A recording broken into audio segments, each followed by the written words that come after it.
Oke, kembali lagi bersama saya di channel Eja Sigit.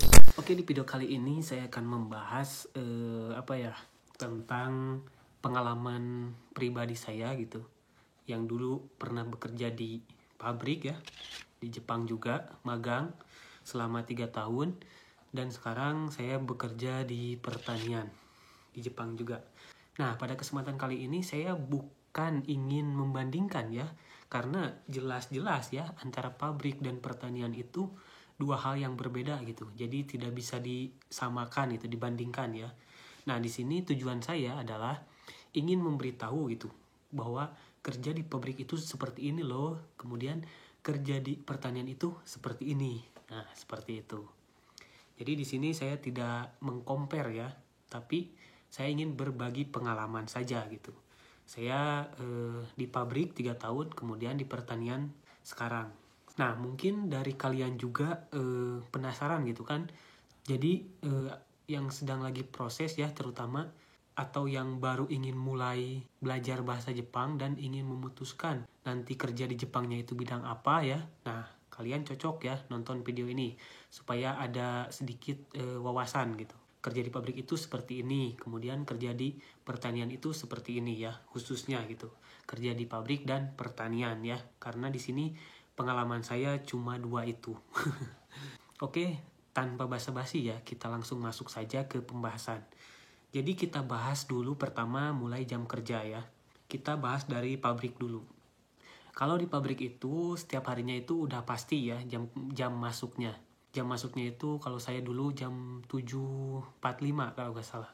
Kemudian pulangnya itu jam 5.15. Lewat dari itu masuk lembur. Tapi kalau di pertanian itu masuknya itu gimana sih petaninya? Kadang hari ini jam 6, kadang besok jam 5. Kemudian pulangnya pun sama. Kalau misalkan di ladangnya sudah gak ada kerjaan, jam 3 pun bisa pulang. Atau bahkan setengah hari gitu masuknya. Jadi setiap harinya itu beda-beda ya. Nah, kemudian untuk jam istirahatnya pun sama ya. Di pertanian itu misalkan kalau kita masuk jam 6, kadang istirahatnya itu jam 8. Kemudian kadang ya jam 8.30. Ya tergantung si petaninya sih kalau di pertanian. Karena tidak terikat gitu ya, karena sih pertanian itu di sini disebutnya itu home industry ya. Jadi yang punyanya itu ya si kakeknya itu, si petaninya itu. Jadi terserah dia gitu kan mau kapan pun istirahatnya. Tapi istirahatnya itu wajib ada gitu kan. Tapi jamnya itu kapan-kapannya itu tergantung dia gitu. Beda dengan di pabrik. Kalau di pabrik jam istirahatnya itu jam 10 ya kalau istirahat pagi. Kurang lebih 10 menit itu waktunya. Itu udah pasti ya, setiap hari pasti istirahat paginya itu jam 10. Tetap gitu. Kemudian istirahat siangnya pun kalau di pabrik ya jam 12 selama 45 menit. Kalau di pertanian istirahat siangnya itu kadang jam 12, kadang setengah 12 mulai istirahatnya itu. Dan jangka waktunya pun kadang 1,5 jam lamanya, kadang 2 jam. Tergantung petaninya kalau di pertanian. Kemudian istirahat sorenya pun sama ya. Kalau di pabrik itu pasti netap jam 3. Dan kurang lebih itu sama ya 10 menitan. Kalau di pertanian ya tergantung si petaninya. Tapi jangka waktunya itu ya kurang lebih ya sama sih, 10 menit kadang 15 menit gitu. Jadi di pertanian itu enaknya itu seperti itu ya, fleksibel jadi waktunya itu. Nah, kemudian job desk-nya ya. Kalau di pertanian itu job desk-nya itu setiap harinya itu berbeda-beda. Karena kan setiap hari itu yang dikerjain itu pasti beda. Beda dengan pabrik. Kalau pabrik kan udah jelas gitu kan memproduksinya itu barang ini misalkan. Jadi kalau misalkan kalian dimasukkan ke line yang ini, misalkan pembuatan atau perakitan, kalian bakal tetap ngerjain itu terus setiap hari. Tapi kalau di pertanian, hari ini misalkan nyemprot, besoknya belum tentu nyemprot lagi. Kadang motong rumput atau ngambil rumput gitu di ladang. Jadi tidak monoton ya kalau job desk di pertanian itu. Beda dengan di pabrik. Kalau di pabrik itu terus, jadi ya monoton gitu kan kalau di pabrik mah. Nah, kemudian kayak suguhan gitu ya. Kalau di pertanian itu kalau istirahat pagi itu pasti dikasih ya kayak kopi, terus roti, terus snack kayak kerupuk kayak gitu. Itu udah pasti. kadang juga dikasih buah gitu kan, jeruk. Tapi kalau di pabrik ya, istirahat pagi itu ya istirahat seperti biasa. Kalau misalkan mau makan ya kita tinggal bawa dari rumah gitu, bekal bawa ke pabrik seperti itu. Jadi tidak dikasih ya. Kalau mau dikasih ya, dulu di pabrik saya itu kalau kita istirahat, kalau kita lembur lebih dari 3 jam baru nanti ada roti, dikasih roti ya. Kalau misalkan lembur lebih dari 3 jam. Kalau di pertanian itu setiap istirahat pagi dan sore itu sudah pasti ya dikasih roti, kopi, sama kayak makanan ringan seperti itu. Tapi kalau di pabrik itu kalau misalkan ada kayak Halloween atau apa ya, hari-hari Jepang gitulah pokoknya, hari-hari perayaan-perayaan kayak gitu biasanya suka ada kayak ngasih permen atau snack-snack kayak gitu. Tapi jarang ya itu. Itu tergantung kalender ya.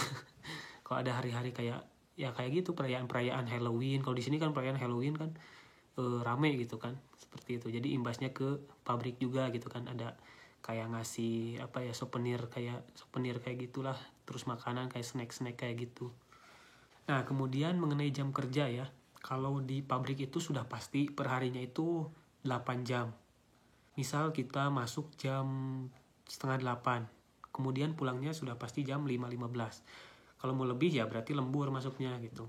Itu sudah pasti sih kalau misalkan dasarnya gitu kan, pokoknya itu 8 jam itu sudah pasti dapat. Nah, kalau di pertanian itu belum tentu ya, kalian misalkan hari ini dapat 7 jam, kemudian besok bisa jadi dapat 5 jam gitu kan. Kemudian besoknya bisa nyampe 10 jam gitu kan. Itu bisa terjadi kalau di pertanian gitu kan. Jadi fleksibel waktu jam kerjanya. Nah, kalau untuk gajiannya itu gimana sih perhitungannya gitu kan? Pasti kan banyak dari kalian juga yang masih bingung gitu kan. Bagaimana sih ini? Soalnya kan perharinya itu gak tentu gitu kan.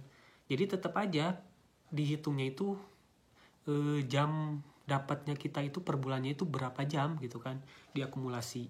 Misal bulan ini dapat 250 jam berarti 250 jam. Nah, berarti kali per jamnya itu kita upahnya itu berapa gitu kan. Misalkan 1.000, 250 jam kali 1.000. Nah, berarti berapa? 250.000 yen. Nah, itu berarti gaji kalian itu gitu di sini. Di pertanian itu seperti itu. Jadi diakumulasi ya. Pabrik juga kayaknya sama sih, dihitungannya per jam. Tapi ada juga yang per bulan gitu, dihitung per bulan. Itu saya pernah dengar ada gitu kan, dihitungnya itu per bulan gajiannya itu. Jadi tidak terpaku pada jam kerja ya. Nah, kemudian hari libur ya, kayak Golden Week, bulan apa ya, Maret apa April. Kemudian Natsuyasumi atau libur musim panas, kemudian Fuyuyasumi atau libur musim dingin gitu kan. Nah, kalau di pabrik itu ada ya, pasti ada. Golden Week itu kurang lebih 1 minggu. Kemudian Natsuyasumi juga sama. Fuyuyasumi itu 1 minggu juga kayaknya kemarin itu, saya lupa. Pokoknya banyak libur itu kalau di pabrik, mantep. Kalau di pertanian itu liburnya itu gak ada ya sama sekali. Kecuali kalau memang sudah akhir-akhir ya, kayak sekarang bulan November ini udah mau akhir-akhir masa pertanian gitu kan, jadi banyak libur. Soalnya kan di ladang juga udah gak ada yang perlu dikerjain gitu. Jadi kadang masuknya itu 2 jam per harinya itu pulang. Besoknya libur. Besoknya masuk lagi misalkan 3 jam lagi pulang. Besoknya libur lagi. Ya gimana, ada kerjaan di ladangnya aja kalau pertanian itu. Nah, kemudian kalau di pabrik itu libur ya, Sabtu Minggu itu libur. Kalau di sini itu tidak ya. Maksudnya tidak tentu gitu. Kadang 1 bulan itu saya pernah dapat libur cuma setengah hari doang. Itu waktu sibuk-sibuknya ya, waktu panen. Dan pernah 1 hari libur full itu dari pagi sampai sore itu waktu bulan Agustus. Itu karena ada perayaan Obong. Tuh, liburnya itu susah ya kalau di pertanian. Kalau di pabrik itu Sabtu Minggu kemarin saya libur. Jadi enak gitu kan. Nah, mungkin itu ya penjelasan singkat dari saya bagaimana kerja di pabrik itu dan bagaimana kerja di pertanian itu. Mudah-mudahan ada gambaran ya sebelum kalian memutuskan untuk mengambil job di Jepang. Kalian pilih-pilih ya, mau pabrik apa mau pertanian gitu kan. Udah jelas ya kalau di pertanian itu kan di lapangan, jadi di luar kerjanya. Kalau hujan kehujanan, kalau panas kepanasan. Kalau di pabrik enak, ada ya di ruangan pabrik. Tapi kalau saya dulu kan tetap kalau di ruangan pun tetap panas anjay. Bahkan sampai ada yang pakai badannya itu pakai es batu ditempelin karena saking panasnya. Soalnya kan pakai sunagi, baju yang kayak ini apa, perawat kalau waktu COVID yang putih itu. Nah di dalamnya itu pakai rompi yang diselap-selapin es batu saking panasnya di dalam pabrik. Tambah suara mesin gitu kan, berisik kalau di pabrik mah udah pasti. Pakai ini nih pelindung telinga, kemudian kacamata, masker, saged pokoknya kalau di pabrik mah. Seperti itu ya. Oke, terima kasih ya sudah menonton video ini, dan jika ada yang ingin ditanyakan silahkan kalian tulis di kolom komentar. Terima kasih. Wassalamualaikum warahmatullahi wabarakatuh.